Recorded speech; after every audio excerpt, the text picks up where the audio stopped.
മത്തായി എഴുതിയ സുവിശേഷം അധ്യായം 1. അബ്രഹാമിന്റെ പുത്രനായ ദാവീദിന്റെ പുത്രനായ യേശുക്രിസ്തുവിന്റെ വംശാവലി.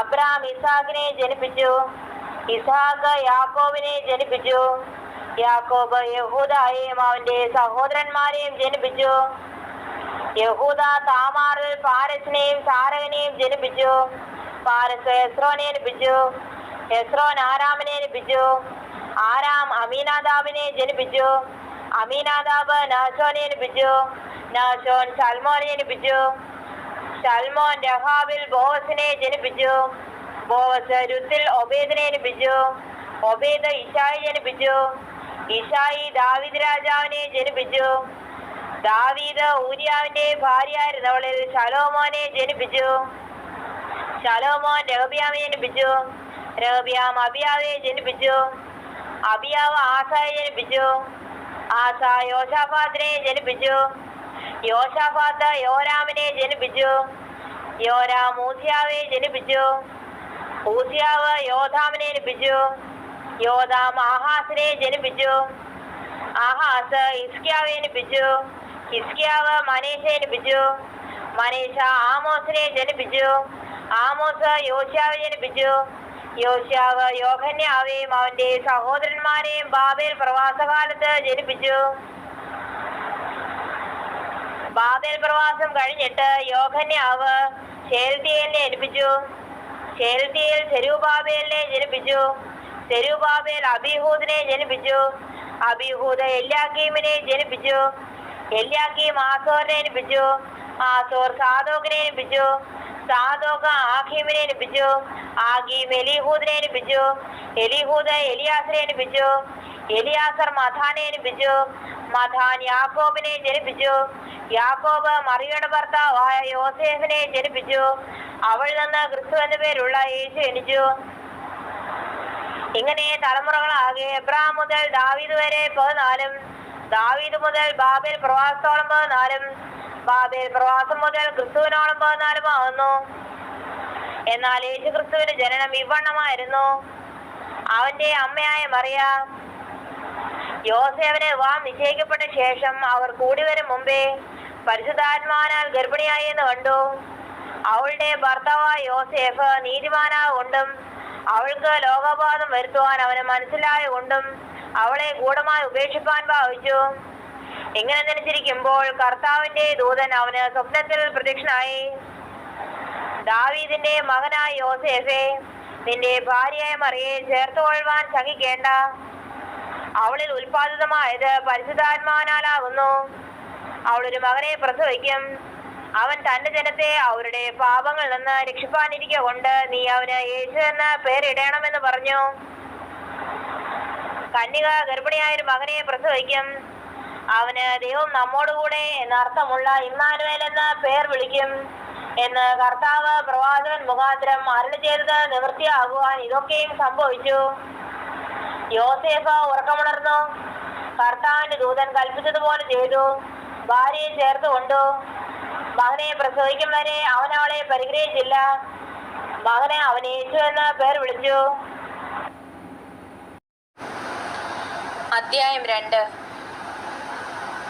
ഹെരോദ രാജാവിന്റെ കാലത്ത് യേശു യഹൂദയിലെ ബെത്ലഹേമിൽ ജനിച്ച ശേഷം കിഴക്കുനിന്ന് വിദ്വാൻമാർ യെരുശലേമിലെത്തി. യഹൂദന്മാരുടെ രാജാവായി പിറന്നവൻ എവിടെ? ഞങ്ങൾ അവന്റെ നക്ഷത്രം കിഴക്ക് കണ്ട് അവനെ നമസ്കരിപ്പാൻ വന്നിരിക്കുന്നു എന്ന് പറഞ്ഞു. ഹെരോദ രാജാവ് അത് കേട്ടിട്ട് അവനും യെരുശലേമൊക്കെയും ഭ്രമിച്ച് ജനത്തിന്റെ മഹാപുരോഹിതന്മാരെയും ശാസ്ത്രിമാരെയും എല്ലാം കൂട്ടി വരുത്തി ക്രിസ്തു എവിടെയാകുന്നു ജനിക്കുന്നത് എന്ന് അവരോട് ചോദിച്ചു.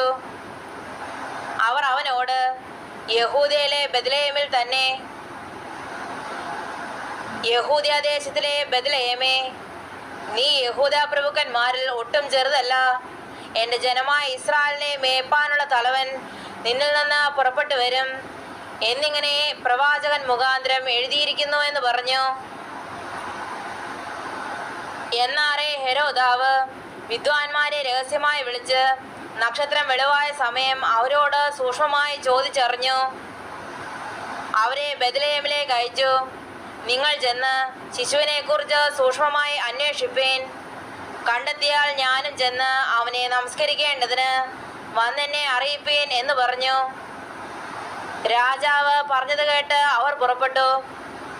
അവർ കിഴക്ക് കണ്ട നക്ഷത്രം ശിശു ഇരിക്കുന്ന സ്ഥലത്തിന് മേലെ വന്ന് നിൽക്കുവോളം അവർക്ക് മുൻപായി പോയിക്കൊണ്ടിരുന്നു. നക്ഷത്രം കണ്ടതുകൊണ്ട് അവർ അത്യന്തം സന്തോഷിച്ചു.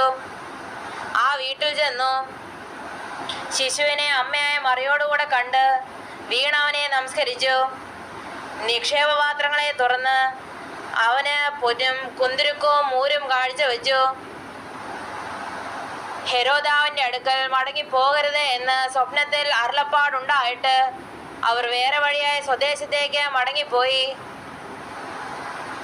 അവർ പോയ ശേഷം കർത്താവിന്റെ ദൂതൻ യോസേഫിന് സ്വപ്നത്തിൽ പ്രത്യക്ഷനായി. നീ എഴുന്നേറ്റ് ശിശുവിനെയും അമ്മയും കൂട്ടിക്കൊണ്ട് മിസ്രൈമിലേക്ക് ഓടിപ്പോയി. ഞാൻ നിന്നോട് പറയും വരെ അവിടെ പാർക്കുക. ഹെരോദാവ് ശിശുവിനെ നശിപ്പിക്കേണ്ടതിന് അവനെ അന്വേഷിപ്പാൻ ഭാവിക്കുന്നു എന്ന് പറഞ്ഞു.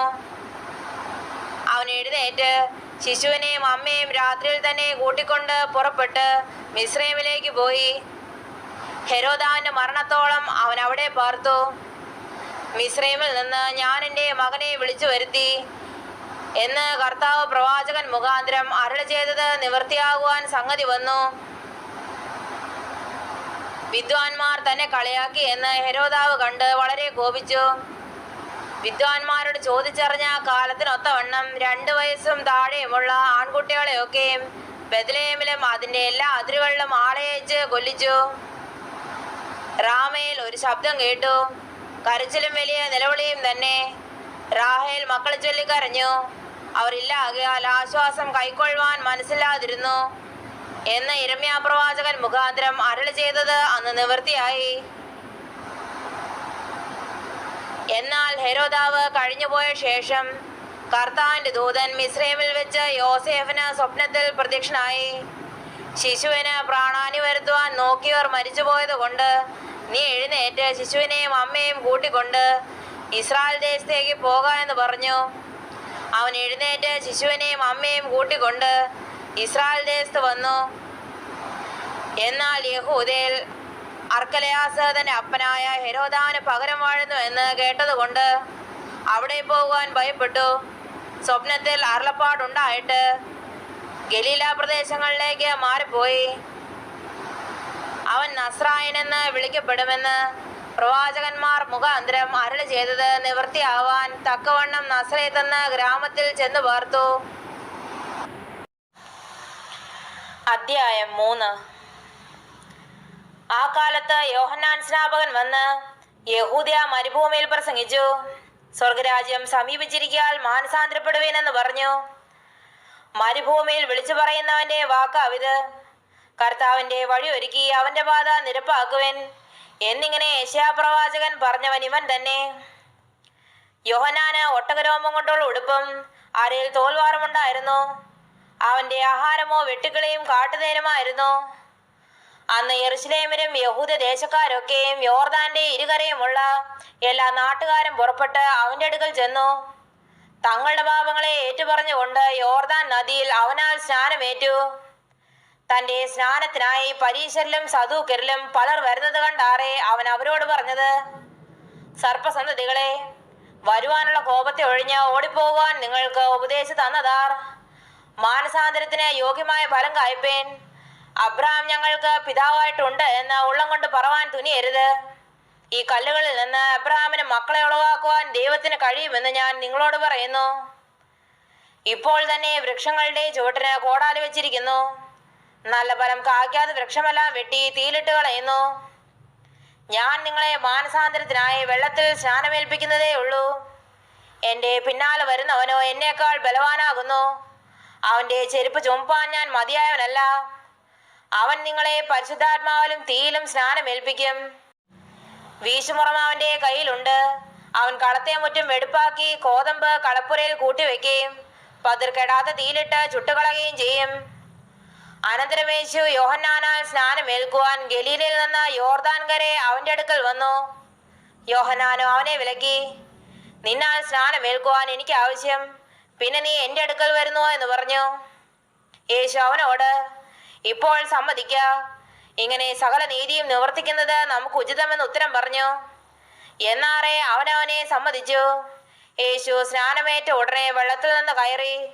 അപ്പോൾ സ്വർഗം തുറന്ന് ദൈവാത്മാവ് പ്രാവെന്ന പോലെ ഇറങ്ങി തന്റെ മേൽ വരുന്നത് അവൻ കണ്ടു. ഇവൻ എൻ്റെ പ്രിയപുത്രൻ, ഇവനിൽ ഞാൻ പ്രസാദിച്ചിരിക്കുന്നു എന്ന് സ്വർഗത്തിൽ നിന്ന് ഒരു ശബ്ദവുമുണ്ടായി. അധ്യായം 4.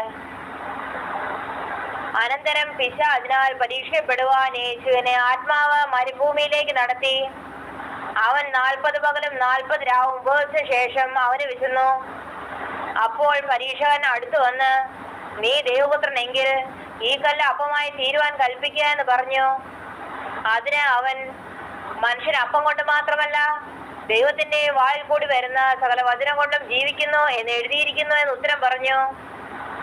പിന്നെ പിശാച് അവനെ വിശുദ്ധ നഗരത്തിൽ കൊണ്ടുപോയി ദേവാലയത്തിന്റെ അഗ്രത്തിന്മേൽ നിർത്തി അവനോട്, നീ ദൈവപുത്രനെങ്കിൽ താഴത്തോട്ട് ചാടുക, നിന്നെ കുറിച്ച് അവൻ തന്റെ ദൂതന്മാരോട് കൽപ്പിക്കും, അവൻ നിന്റെ കാൽ കല്ലിനോട് തട്ടാതെ വണ്ണം നിന്നെ കയ്യിൽ താങ്ങിക്കൊള്ളും എന്ന് എഴുതിയിരിക്കുന്നുവല്ലോ എന്ന് പറഞ്ഞു. യേശു അവനോട്, നിന്റെ ദൈവമായ കർത്താവിനെ പരീക്ഷിക്കരുത് എന്നും കൂടെ എഴുതിയിരിക്കുന്നു എന്ന് പറഞ്ഞു. പിന്നെ പിശാച് അവനെ ഏറ്റവും ഉയർന്നൊരു മലമേൽ കൂട്ടിക്കൊണ്ടുപോയി ലോകത്തിലുള്ള സകല രാജ്യങ്ങളെയും അവയുടെ മഹത്വത്തെയും കാണിച്ചു. വീണനെ നമസ്കരിച്ചാൽ ഇതൊക്കെയും നിനക്ക് തരാമെന്ന് അവനോട് പറഞ്ഞു. യേശു അവനോട്, സാത്താനെ എന്നെ വിട്ടുപോ, നിന്റെ ദൈവമായ കർത്താവിനെ നമസ്കരിച്ച് അവനെ മാത്രമേ ആരാധിക്കാവൂ എന്ന് എഴുതിയിരിക്കുന്നുവല്ലോ എന്ന് പറഞ്ഞു. അപ്പോൾ പിശാച് അവനെ വിട്ടുപോയി. ദൂതന്മാർ അടുത്തു വന്ന് അവനെ ശുശ്രൂഷിച്ചു. യോഹന്നാൻ തടവിലായി എന്ന് കേട്ടാറെ അവൻ ഗലീലയ്ക്ക് വാങ്ങിപ്പോയി. നസ്രേത്ത് വിട്ട് സെബൂലിന്റെയും നഫ്താലിയുടെയും അതിരുകളിൽ കടൽക്കരയുള്ള കവർനൗമിൽ ചെന്ന് പാർത്തു. സെബൂലിൻ ദേശവും നഫ്താലി ദേശവും കടൽക്കരയിലും യോർദാൻ കരയുമുള്ള നാടും ജാതികളുടെ ഗലിയിലെയും ഇങ്ങനെ ഇരുട്ടിലിരിക്കുന്ന ജനം വലിയൊരു വെളിച്ചം കണ്ടു. മരണത്തിന്റെ ദേശത്തിലും നെള്ളിലും ഇരിക്കുന്നവർക്ക് പ്രകാശം ഉദിച്ചു എന്ന് യെശയ്യാ പ്രവാചകൻ മുഖാന്തരം അരുളി ചെയ്തത് നിവൃത്തിയാകുവാൻ ഇടവന്നു. അന്നു മുതൽ യേശു, സ്വർഗരാജ്യം സമീപിച്ചിരിക്കാൻ മാനസാന്തരപ്പെടുവേൻ എന്ന് പ്രസംഗിച്ചു തുടങ്ങി. അവൻ ഗലീല കടൽപ്പുറത്ത് നടക്കുമ്പോൾ പത്രോസ് എന്ന പേരുള്ള ശീമോൻ, അവന്റെ സഹോദരനായ അന്ത്രയാസ് എന്നിങ്ങനെ മീൻപിടിക്കാരായ 2 സഹോദരന്മാർ കടലിൽ വല വീശുന്നത് കണ്ടു. എന്റെ പിന്നാലെ വരുവിൻ, ഞാൻ നിങ്ങളെ മനുഷ്യരെ പിടിക്കുന്നവരാക്കുമെന്ന് അവരോട് പറഞ്ഞു. ഉടനെ അവർ വല വിട്ടേച്ച് അവനെ അനുഗമിച്ചു. അവിടെ നിന്ന് മുമ്പോട്ട് പോയാറെ സെബെദിയുടെ മകൻ യാക്കോബും അവന്റെ സഹോദരൻ യോഹന്നാനും എന്ന വേറെ 2 സഹോദരന്മാർ പടകിലിരുന്ന് അപ്പനായ സെബെദിയുമായി വല നന്നാക്കുന്നത് കണ്ട് അവനെയും വിളിച്ചു. അവരും ഉടനെ പടകിനെയും അപ്പനെയും വിട്ട് അവനെ അനുഗമിച്ചു.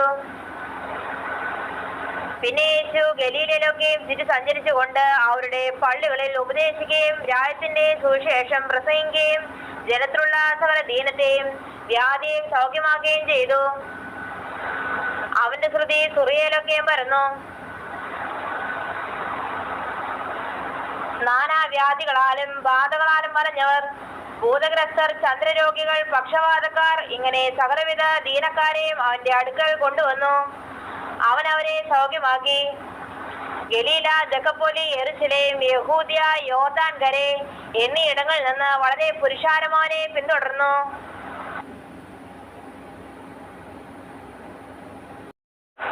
അധ്യായം 5. അവൻ പുരുഷാരത്തെ കണ്ടാറെ മലമേ കയറി. അവൻ ഇരുന്ന ശേഷം ശിഷ്യന്മാർ അടുക്കൽ വന്നു. അവൻ തിരുവായി മൊഴിഞ്ഞ അവരോട് ഉപദേശം എന്തെന്നാൽ, ആത്മാവിൽ ദരിദ്രരായവർ ഭാഗ്യവാന്മാർ, സ്വർഗരാജ്യം അവർക്കുള്ളത്. ദുഃഖിക്കുന്നവർ ഭാഗ്യവാന്മാർ, അവർക്ക് ആശ്വാസം ലഭിക്കും. സൗമ്യതയുള്ളവർ ഭാഗ്യവാന്മാർ, അവർ ഭൂമിയെ അവകാശമാക്കും. നീതിക്ക് വിശുദ്ധ ദാഹിക്കുന്നവർ ഭാഗ്യവാന്മാർ, അവർക്ക് തൃപ്തി വരും. കരുണയുള്ളവർ ഭാഗ്യവാന്മാർ, അവർക്ക് കരുണ ലഭിക്കും. ഹൃദയശുദ്ധിയുള്ളവർ ഭാഗ്യവാന്മാർ, അവർ ദൈവത്തെ കാണും. സമാധാനം ഉണ്ടാക്കുന്നവർ ഭാഗ്യവാന്മാർ, അവർ ദൈവത്തിന്റെ പുത്രന്മാരെന്ന് വിളിക്കപ്പെടും. നീതി നിമിത്തം ഉപദ്രവിക്കപ്പെടുന്നവർ ഭാഗ്യവാന്മാർ, സ്വർഗരാജ്യം അവർക്കുള്ളത്. എന്റെ നിമിത്തം നിങ്ങളെ പഴിക്കുകയും ഉപദ്രവിക്കുകയും നിങ്ങളെ കൊണ്ട് എല്ലാ തിന്മയും കളവായി പറയുകയും ചെയ്യുമ്പോൾ നിങ്ങൾ ഭാഗ്യവാന്മാർ. സ്വർഗത്തിൽ നിങ്ങളുടെ പ്രതിഫലം വലുതാകൊണ്ട് സന്തോഷമില്ലതിപ്പിൻ. നിങ്ങൾക്ക് മുൻപേ ഉണ്ടായിരുന്ന പ്രവാചകന്മാരെയും അവർ അങ്ങനെ തന്നെ ഉപദ്രവിച്ചുവല്ലോ. നിങ്ങൾ ഭൂമിയുടെ ഉപ്പാകുന്നു. ഉപ്പ് കാരമില്ലാതെ പോയാൽ അതിന് എന്തൊന്നുകൊണ്ട് രസം വരുത്താം? പുറത്തു കളഞ്ഞിട്ട് മനുഷ്യർ ചവിട്ടുവാനല്ലാതെ മറ്റൊന്നിനും പിന്നെ കൊള്ളുന്നതല്ല. നിങ്ങൾ ലോകത്തിന്റെ വെളിച്ചമാകുന്നു. മലമേലിരിക്കുന്ന പട്ടണം മറഞ്ഞിരിപ്പാൻ പാടില്ല. വിളക്ക് കത്തിച്ച് പറയിൻ കീഴല്ല തണ്ടിന്മേലത്രേ വെക്കുന്നത്. അപ്പോൾ അത് വീട്ടിലുള്ള എല്ലാവർക്കും പ്രകാശിക്കുന്നു. അങ്ങനെ തന്നെ മനുഷ്യർ നിങ്ങളുടെ നല്ല പ്രവർത്തികളെ കണ്ട് സ്വർഗസ്ഥനായ നിങ്ങളുടെ പിതാവിനെ മഹത്വപ്പെടുത്തേണ്ടതിന് നിങ്ങളുടെ വെളിച്ചം അവരുടെ മുമ്പിൽ പ്രകാശിക്കട്ടെ. ഞാൻ ന്യായപ്രമാണത്തെയോ പ്രവാചകന്മാരെയോ നീക്കേണ്ടതിന് വന്നു എന്ന് നിരൂപിക്കരുത്. നീക്കുവാനല്ല നിവർത്തിപ്പാൻ അത്രേ ഞാൻ വന്നത്. സത്യമായിട്ട് ഞാൻ നിങ്ങളോട് പറയുന്നു, ആകാശവും ഭൂമിയും ഒഴിഞ്ഞു പോകും വരെ സകലവും നിവൃത്തിയാകുവോളം ന്യായപ്രമാണത്തിൽ നിന്ന് ഒരു വള്ളിയെങ്കിലും പുള്ളിയെങ്കിലും ഒരു നാളും ഒഴിഞ്ഞു പോകുകയില്ല. ആകയാൽ ഈ ഏറ്റവും ചെറിയ കൽപ്പനകളൊന്ന് അഴിക്കുകയും മനുഷ്യരെ അങ്ങനെ പഠിപ്പിക്കുകയും ചെയ്യുന്നവൻ സ്വർഗരാജ്യത്തിൽ ഏറ്റവും ചെറിയവനെന്ന് വിളിക്കപ്പെടും. അവയെ ആചരിക്കുകയും പഠിപ്പിക്കുകയും ചെയ്യുന്നവനോ സ്വർഗരാജ്യത്തിൽ വലിയവനെന്ന് വിളിക്കപ്പെടും. നിങ്ങളുടെ നീതി ശാസ്ത്രിമാരുടെയും പരീശന്മാരുടെയും നീതിയെ കവിയുന്നില്ലെങ്കിൽ നിങ്ങൾ സ്വർഗരാജ്യത്തിൽ കടക്കയില്ല എന്ന് ഞാൻ നിങ്ങളോട് പറയുന്നു. കൊല ചെയ്യരുത് എന്നും ആരെങ്കിലും കൊല ചെയ്താൽ ന്യായവിധിക്ക് യോഗ്യനാകുമെന്നും പൂർവന്മാരോട് അരുളി ചെയ്തത് നിങ്ങൾ കേട്ടിട്ടുണ്ടല്ലോ.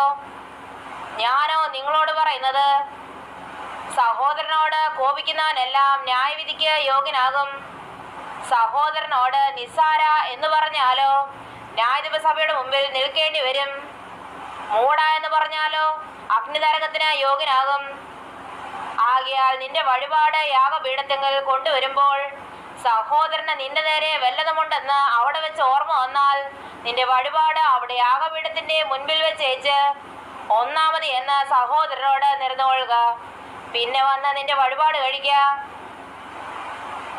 നിന്റെ പ്രതിയോഗിയോടുകൂടെ വഴിയിൽ ഉള്ളപ്പോൾ തന്നെ വേഗത്തിൽ അവനോട് ഇണങ്ങിക്കൊള്ളുക. അല്ലാഞ്ഞാൽ പ്രതിയോഗി നിന്നെ ന്യായാധിപൻ ചേകവനുമേൽപ്പിച്ചിട്ട് നീ തടവിലായി പോകും. ഒടുവിലത്തെ കാശ് പോലും കൊടുത്ത് ഇരുവോളം നീ അവിടെ നിന്ന് പുറത്തു വരികയില്ല എന്ന് ഞാൻ സത്യമായിട്ട് നിന്നോട് പറയുന്നു. വ്യഭിചാരം ചെയ്യരുത് എന്ന് അരുളി ചെയ്തത് നിങ്ങൾ കേട്ടിട്ടുണ്ടല്ലോ. ഞാനോ നിങ്ങളോട് പറയുന്നത്, സ്ത്രീയെ മോഹിക്കേണ്ടതിന് അവളെ നോക്കുന്നവനെല്ലാം ഹൃദയം കൊണ്ട് അവളോട് വ്യഭിചാരം ചെയ്തു പോയി. എന്നാൽ വലങ്കണ്ണ് നിനക്ക് ഇടർച്ച വരുത്തുന്നുവെങ്കിൽ അതിനെ ചൂന്നെടുത്ത് എറിഞ്ഞു കളക. നിന്റെ ശരീരം മുഴുവനും നരകത്തിൽ വീഴുന്നതിനേക്കാൾ നിന്റെ അവയവങ്ങൾ ഒന്ന് നശിക്കുന്നത് നിനക്ക് പ്രയോജനമത്രേ. വലങ്കൈ നിനക്ക് ഇടർച്ച വരുത്തുന്നുവെങ്കിൽ അതിനെ വെട്ടിയെറിഞ്ഞു കളക. നിന്റെ ശരീരം മുഴുവനും നരകത്തിൽ പോകുന്നതിനേക്കാൾ അവയവങ്ങൾ ഒന്ന് നശിക്കുന്നത് നിനക്ക് പ്രയോജനമത്രേ. ആരെങ്കിലും ഭാര്യ ഉപേക്ഷിച്ചാൽ അവൾക്ക് ഉപേക്ഷണപത്രം കൊടുക്കട്ടെ എന്നും അരുളിയിട്ടുണ്ടല്ലോ. ഞാനോ നിങ്ങളോട് പറയുന്നത്, പരസംഗം ഹേതുവായിട്ടല്ലാതെ ഭാര്യയെ ഉപേക്ഷിക്കുന്നവനെല്ലാം അവളെ കൊണ്ട് വ്യഭിചാരം ചെയ്യിക്കുന്നു. ഉപേക്ഷിച്ചവളെ ആരെങ്കിലും വിവാഹം കഴിച്ചാൽ വ്യഭിചാരം ചെയ്യുന്നു. കള്ളസത്യം ചെയ്യരുത് എന്നും സത്യം ചെയ്തത് കർത്താവിനെ നിവർത്തിക്കണമെന്നും പൂർവന്മാരോട് അരുളി ചെയ്തത് നിങ്ങൾ കേട്ടിട്ടുണ്ടല്ലോ. ഞാനോ നിങ്ങളോട് പറയുന്നത്, അശേഷം സത്യം ചെയ്യരുത്. സ്വർഗത്തെ കൊണ്ടരുത്, അത് ദൈവത്തിന്റെ സിംഹാസനം. ഭൂമിയെ കൊണ്ടരുത്, അതവന്റെ പാദപീഠം. യെരൂശലേമിനെ കൊണ്ടരുത്, അത് മഹാരാജാവിന്റെ നഗരം. നിന്റെ തലയെ കൊണ്ടും സത്യം ചെയ്യരുത്. ഒരു രോമവും വെളുപ്പിപ്പാനോ കറുപ്പിപ്പാനോ നിനക്ക് കഴിയില്ലല്ലോ. നിങ്ങളുടെ വാക്ക് ഉവ്വ ഉവ്വ എന്നും ഇല്ല ഇല്ല എന്നുമായിരിക്കട്ടെ. ഇതിലധികമായത് ദുഷ്ടനിൽ നിന്ന് വരുന്നു. കണ്ണിന് പകരം കണ്ണും പല്ലിന് പകരം പല്ലുമെന്ന് അരുളി ചെയ്തത് നിങ്ങൾ കേട്ടിട്ടുണ്ടല്ലോ. ഞാനോ നിങ്ങളോട് പറയുന്നത്, ദുഷ്ടനോട് എതിർക്കരുത്. നിന്നെ വലത്തേ ചകട്ടത്ത് അടിക്കുന്നവന് മറ്റേതും തിരിച്ചു കാണിക്കുക. നിന്നോട് വ്യവഹരിച്ച് നിന്റെ വസ്ത്രമെടുപ്പാൻ ഇച്ഛിക്കുന്നവന് നിന്റെ പുതപ്പും വിട്ടുകൊടുക്കുക. ഒരുത്തൻ നിന്നെ ഒരു നാഴിക വഴി പോകുവാൻ നിർബന്ധിച്ചാൽ രണ്ടവനോടുകൂടെ പോകാം. നിന്നോട് യാചിക്കുന്നവന് കൊടുക്ക. വായ്പ വാങ്ങുവാൻ ഇച്ഛിക്കുന്നവനെ ഒഴിഞ്ഞു കളയരുത്. കൂട്ടുകാരനെ സ്നേഹിക്കുക എന്നും ശത്രുവിനെ പകയ്ക്കുക എന്നും അരുളി ചെയ്തത് നിങ്ങൾ കേട്ടിട്ടുണ്ടല്ലോ. ഞാനോ നിങ്ങളോട് പറയുന്നത്, നിങ്ങളുടെ ശത്രുക്കളെ സ്നേഹിപ്പിൻ, നിങ്ങളെ ഉപദ്രവിക്കുന്നവർക്ക് വേണ്ടി പ്രാർത്ഥിപ്പിൻ. സ്വർഗസ്ഥനായ നിങ്ങളുടെ പിതാവിന് പുത്രന്മാരായി തീരേണ്ടതിന് തന്നെ അവൻ ദുഷ്ടന്മാരുടെ മേലും നല്ലവരുടെ മേലും തന്റെ സൂര്യനെ ഉദിപ്പിക്കുകയും നീതിമാന്മാരുടെ മേലും നീതി കെട്ടവരുടെ മേലും മഴ പെയ്യുകയും ചെയ്യുന്നുവല്ലോ. നിങ്ങളെ സ്നേഹിക്കുന്നവരെ സ്നേഹിച്ചാൽ നിങ്ങൾക്ക് എന്ത് പ്രതിഫലം? ചുങ്കക്കാരും അങ്ങനെ തന്നെ ചെയ്യുന്നില്ലയോ? സഹോദരന്മാരെ മാത്രം മന്ത്രം ചെയ്താൽ നിങ്ങൾ എന്ത് വിശേഷം ചെയ്യുന്നു? ജാതികളും അങ്ങനെ തന്നെ ചെയ്യുന്നില്ലയോ? ആകയാൽ നിങ്ങളുടെ സ്വർഗീയ പിതാവ് സൽഗുണപൂർണ്ണായിരിക്കുന്ന പോലെ നിങ്ങളും സൽഗുണപൂർണ്ണരാകുവൻ. അധ്യായം 6. മനുഷ്യർ കാണേണ്ടതിന് നിങ്ങളുടെ നീതിയെ അവരുടെ മുമ്പിൽ ചെയ്യാതിരിപ്പാൻ സൂക്ഷിപ്പേൻ. അല്ലാഞ്ഞാൽ സ്വർഗത്തിലുള്ള നിങ്ങളുടെ പിതാവിന്റെ പക്കൽ നിങ്ങൾക്ക് പ്രതിഫലമില്ല. ആകയാൽ ഭിക്ഷ കൊടുക്കുമ്പോൾ മനുഷ്യരാൽ മാനം ലഭിപ്പാൻ പള്ളികളിലും വീതികളിലും കപടഭക്തിക്കാർ ചെയ്യുന്നത് പോലെ നിന്റെ മുൻപിൽ കാഹളം ഊതിക്കരുത്. അവർക്ക് പ്രതിഫലം കിട്ടിപ്പോയി എന്ന് ഞാൻ സത്യമായിട്ട് നിങ്ങളോട് പറയുന്നു. നീയോ ഭിക്ഷ കൊടുക്കുമ്പോൾ നിന്റെ ഭിക്ഷ രഹസ്യത്തിലായിരിക്കേണ്ടതിന് വലങ്കൈ ചെയ്യുന്നത് എന്തെന്ന് ഇടങ്കൈ അറിയരുത്. രഹസ്യത്തിൽ കാണുന്ന നിന്റെ പിതാവ് നിനക്ക് പ്രതിഫലം തരും. നിങ്ങൾ പ്രാർത്ഥിക്കുമ്പോൾ കപടഭക്തിക്കാരെ പോലെ ആകരുത്. അവർ മനുഷ്യർക്ക് വിളങ്ങേണ്ടതിന് പള്ളികളിലും തെരുക്കോണുകളിലും നിന്നുകൊണ്ട് പ്രാർത്ഥിപ്പാൻ ഇഷ്ടപ്പെടുന്നു. അവർക്ക് പ്രതിഫലം കിട്ടിപ്പോയി എന്ന് ഞാൻ സത്യമായിട്ട് നിങ്ങളോട് പറയുന്നു. നീയോ പ്രാർത്ഥിക്കുമ്പോൾ അറയിൽ കടന്ന് വാതിലടച്ച് രഹസ്യത്തിലുള്ള നിന്റെ പിതാവിനോട് പ്രാർത്ഥിക്ക. രഹസ്യത്തിൽ കാണുന്ന നിന്റെ പിതാവ് നിനക്ക് പ്രതിഫലം തരും. പ്രാർത്ഥിക്കയിൽ നിങ്ങൾ ജാതികളെ പോലെ ജൽപ്പനം ചെയ്യരുത്. അതിഭാഷണത്താൽ ഉത്തരം കിട്ടും എന്നല്ലോ അവർക്ക് തോന്നുന്നത്. അവരോട് തുല്യരാകരുത്. നിങ്ങൾക്ക് ആവശ്യമുള്ളത് ഇന്നതെന്ന് നിങ്ങൾ യാചിക്കും മുമ്പേ നിങ്ങളുടെ പിതാവ് അറിയുന്നുവല്ലോ. നിങ്ങൾ ഇവണ്ണം പ്രാർത്ഥിപ്പിൻ. സ്വർഗസ്ഥനായ ഞങ്ങളുടെ പിതാവേ, നിന്റെ നാമം വിസ്തീരിക്കപ്പെടണമേ. നിന്റെ രാജ്യം വരയണമേ. നിന്റെ ഇഷ്ടം സ്വർഗത്തിലെ പോലെ ഭൂമിയിലും ആകണമേ. ഞങ്ങൾക്ക് ആവശ്യമുള്ള ആഹാരം ഇന്ന് തരയണമേ. ഞങ്ങളുടെ കടക്കാരോട് ഞങ്ങൾ ക്ഷമിച്ചിരിക്കുന്നത് പോലെ ഞങ്ങളുടെ കടങ്ങളെ ഞങ്ങളോടും ക്ഷമിക്കണമേ. ഞങ്ങളെ പരീക്ഷയിൽ കടത്താതെ ദുഷ്ടങ്ങളിൽ നിന്ന് ഞങ്ങളെ വിടുവിക്കണമേ. രാജ്യവും ശക്തിയും മഹത്വവും എന്നേക്കും നിനക്കുള്ളതല്ലോ. നിങ്ങൾ മനുഷ്യരോട് അവരുടെ പിഴകളെ ക്ഷമിച്ചാൽ സ്വർഗസ്ഥനായ നിങ്ങളുടെ പിതാവ് നിങ്ങളോടും ക്ഷമിക്കും. നിങ്ങൾ മനുഷ്യരോട് പിഴകളെ ക്ഷമിക്കാഞ്ഞാലോ നിങ്ങളുടെ പിതാവ് നിങ്ങളുടെ പിഴകളെയും ക്ഷമിക്കുകയില്ല. ഉപവസിക്കുമ്പോൾ നിങ്ങൾ കപടഭക്തിക്കാരെ പോലെ വാടിയ മുഖം കാണിക്കരുത്. അവർ ഉപവസിക്കുന്നത് മനുഷ്യർക്ക് വിളങ്ങേണ്ടതിന് മുഖം വിരൂപമാക്കുന്നു. അവർക്ക് പ്രതിഫലം കിട്ടിപ്പോയി എന്ന് ഞാൻ സത്യമായിട്ട് നിങ്ങളോട് പറയുന്നു. നീയോ ഉപവസിക്കുമ്പോൾ നിന്റെ ഉപവാസം മനുഷ്യർക്കല്ല, രഹസ്യത്തിലുള്ള നിന്റെ പിതാവിന് വിളങ്ങേണ്ടതിന് തലയിൽ എണ്ണ തേച്ച് മുഖം കഴുകുക. രഹസ്യത്തിൽ കാണുന്ന നിന്റെ പിതാവ് നിനക്ക് പ്രതിഫലം നൽകും. പുഴുവും തുരുമ്പും കെടുക്കുകയും കള്ളന്മാർ തുരന്ന് മോഷ്ടിക്കുകയും ചെയ്യുന്ന ഈ ഭൂമിയിൽ നിങ്ങൾ നിക്ഷേപം സ്വരൂപിക്കരുത്. പുഴുവും തുരുമ്പും കെടുക്കാതെയും കള്ളന്മാർ തുരന്ന് മോഷ്ടിക്കാതെയും ഇരിക്കുന്ന സ്വർഗത്തിൽ നിക്ഷേപം സ്വരൂപിച്ചു കൊള്ളുവേൻ. നിന്റെ നിക്ഷേപമുള്ള ഇടത്ത് നിന്റെ ഹൃദയവും ഇരിക്കും. ശരീരത്തിന്റെ വിളക്ക് കണ്ണാവുന്നു. കണ്ണ് ചുവപ്പുള്ളതെങ്കിൽ നിന്റെ ശരീരം മുഴുവനും പ്രകാശമായിരിക്കും. കണ്ണ് കേടുള്ളതെങ്കിലോ നിന്റെ ശരീരം മുഴുവനും ഇരുണ്ടതായിരിക്കും. എന്നാൽ നിന്നിലുള്ള വെളിച്ചം ഇരുട്ടായാൽ ഇരുട്ട് എത്ര വലിയത്. രണ്ട് യജമാനന്മാരെ സേവിപ്പാൻ ആർക്കും കഴിയുകയില്ല. അങ്ങനെ ചെയ്താൽ ഒരുത്തനെ പകച്ച് മറ്റവനെ സ്നേഹിക്കും, അല്ലെങ്കിൽ ഒരുത്തനോട് പറ്റിച്ചേർന്ന് മറ്റവനെ നിരസിക്കും. നിങ്ങൾക്ക് ദൈവത്തെയും മാമോനെയും സേവിപ്പാൻ കഴിയുകയില്ല. അതുകൊണ്ട് ഞാൻ നിങ്ങളോട് പറയുന്നത്, എന്തു തിന്നും എന്തു കുടിക്കുമെന്ന് നിങ്ങളുടെ ജീവനായി കൊണ്ടും എന്തുടുക്കുമെന്ന് ശരീരത്തിനായി കൊണ്ടും വിചാരപ്പെടരുത്. ആഹാരത്തേക്കാൾ ജീവനും ഉടുപ്പിനേക്കാൾ ശരീരവും വലുതല്ലയോ? ആകാശത്തിലെ പറവകളെ നോക്കുവിൻ, അവ വിതയ്ക്കുന്നില്ല, കൊയ്യുന്നില്ല, കളപ്പുരയിൽ കൂട്ടിവെക്കുന്നതുമില്ല. എങ്കിലും സ്വർഗസ്ഥനായ നിങ്ങളുടെ പിതാവ് അവയെ പുലർത്തുന്നു. അവയേക്കാൾ നിങ്ങൾ ഏറ്റവും വിശേഷതയുള്ളവരല്ലയോ? വിചാരപ്പെടുന്നതിനാൽ തന്റെ നീളത്തോട് ഒരു മുഴം കൂട്ടുവാൻ നിങ്ങളിൽ ആർക്ക് കഴിയും? ഉടുപ്പിനെ കുറിച്ച് വിചാരപ്പെടുന്നതും എന്ത്? വയലിലെ താമര എങ്ങനെ വളരുന്നു എന്ന് നിരൂപിപ്പിൻ. അവ അധ്വാനിക്കുന്നില്ല, നൂൽക്കുന്നതുമില്ല. എന്നാൽ ശലോമോൻ പോലും തന്റെ സർവ്വമഹത്വത്തിലും ഇവയിൽ ഒന്നിനോളം ചമഞ്ഞിരുന്നില്ല എന്ന് ഞാൻ നിങ്ങളോട് പറയുന്നു. ഇന്നുള്ളതും നാളെ അടുപ്പിലിടുന്നതുമായ വയലിലെ പുല്ലിനെ ദൈവം ഇങ്ങനെ ചമയിക്കുന്നുവെങ്കിൽ അല്പവിശ്വാസികളെ നിങ്ങളെ എത്രയധികം. ആകയാൽ നാം എന്ത് തിന്നും, എന്ത് കുടിക്കും, എന്തുടുക്കും എന്നിങ്ങനെ നിങ്ങൾ വിചാരപ്പെടരുത്. ഇവയൊക്കെയും ജാതികൾ അന്വേഷിക്കുന്നു.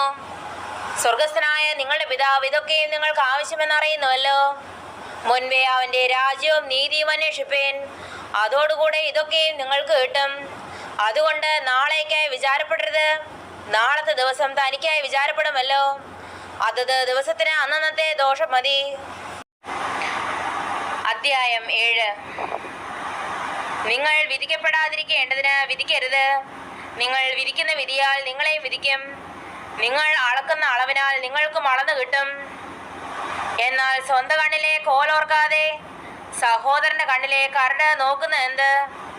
അല്ല, സ്വന്തം കണ്ണിൽ കോലിരിക്കെ നീ സഹോദരനോട് നില്ല നിന്റെ കണ്ണിൽ നിന്ന് കരടെടുത്ത് കളയട്ടെ എന്ന് പറയുന്നത് എങ്ങനെ? കപടഭക്തിക്കാരാ, മുൻപേ സ്വന്തം കണ്ണിൽ നിന്ന് കോലെടുത്ത് കളക, പിന്നെ സഹോദരന്റെ കണ്ണിൽ നിന്ന് കരടെടുത്ത് കളവാൻ വെടുപ്പായി കാണും. വിശുദ്ധമായത് നായ്ക്കൾക്ക് കൊടുക്കരുത്. നിങ്ങളുടെ മുത്തുകളെ പന്നികളുടെ മുൻപിൽ ഇടുകയും വരുത്. അവ കാൽ കൊണ്ട് അവയെ ചവിട്ടുകയും തിരിഞ്ഞ് നിങ്ങളെ ചീന്തിക്കളയുകയും ചെയ്യുവാൻ ഇടവരരുത്. യാചിപ്പിൻ, എന്നാൽ നിങ്ങൾക്ക് കിട്ടും. അന്വേഷിപ്പിൻ, എന്നാൽ നിങ്ങൾ കണ്ടെത്തും. മുട്ടുവിൻ, എന്നാൽ നിങ്ങൾക്ക് തുറക്കും. യാചിക്കുന്ന ഏവനും ലഭിക്കുന്നു, അന്വേഷിക്കുന്നവൻ കണ്ടെത്തുന്നു, മുട്ടുന്നവന് തുറക്കും. മകൻ അപ്പം ചോദിച്ചാൽ അവന് കല്ല് കൊടുക്കുന്ന മനുഷ്യൻ നിങ്ങളിൽ ആരുള്ളൂ? മീൻ ചോദിച്ചാൽ അവന് പാമ്പിനെ കൊടുക്കുമോ? അങ്ങനെ ദോഷികളായ നിങ്ങൾ നിങ്ങളുടെ മക്കൾക്ക് നല്ല ദാനങ്ങളെ കൊടുപ്പാൻ അറിയുന്നുവെങ്കിൽ സ്വർഗസ്ഥനായ നിങ്ങളുടെ പിതാവ് തന്നോട് യാചിക്കുന്നവർക്ക് നന്മ എത്ര അധികം കൊടുക്കും. മനുഷ്യർ നിങ്ങൾക്ക് ചെയ്യണമെന്ന് നിങ്ങൾ ഇച്ഛിക്കുന്നതൊക്കെയും നിങ്ങൾ അവർക്കും ചെയ്യുവേൻ. ന്യായപ്രമാണവും പ്രവാചകന്മാരും ഇത് തന്നെ. ഇടുക്കുവാതിലൂടെ അകത്ത് കടപ്പേൻ. നാശത്തിലേക്ക് പോകുന്ന വാതിൽ വീതിയുള്ളതും വഴി വിശാലവും അതിൽ കൂടി കടക്കുന്നവർ അനേകരുമാകുന്നു. ജീവങ്കിലേക്ക് പോകുന്ന വാതിൽ ഇടുക്കവും വഴി ഞെരുക്കവും ഉള്ളത്, അത് കണ്ടെത്തുന്നവർ ചുരുക്കമത്രേ. കള്ളപ്രവാചകന്മാരെ സൂക്ഷിച്ചു കൊള്ളുവേൻ. അവർ ആടുകളുടെ വേഷം പൂണ്ട് നിങ്ങളുടെ അടുക്കൽ വരുന്നു, അകമയോ കടിച്ചു കയറുന്ന ചെന്നായ്ക്കളാകുന്നു. അവരുടെ ഫലങ്ങളാൽ നിങ്ങൾക്ക് അവരെ തിരിച്ചറിയാം. മുള്ളുകളിൽ നിന്ന് മുന്തിരിപ്പഴവും ഞെരിഞ്ഞെറുകളിൽ നിന്ന് അത്തിപ്പഴവും പറിക്കുമാറുണ്ടോ? നല്ല വൃക്ഷമൊക്കെ നല്ല ഫലം കായ്ക്കുന്നു, ആകാത്ത വൃക്ഷമോ ആകാത്ത ഫലം കായ്ക്കുന്നു. നല്ല വൃക്ഷത്തിന് ആകാത്ത ഫലവും ആകാത്ത വൃക്ഷത്തിന് നല്ല ഫലവും കായ്പാൻ കഴിയുകയില്ല. നല്ല ഫലം കായ്ക്കാത്ത വൃക്ഷമൊക്കെ വെട്ടി തീയിലിടുന്നു.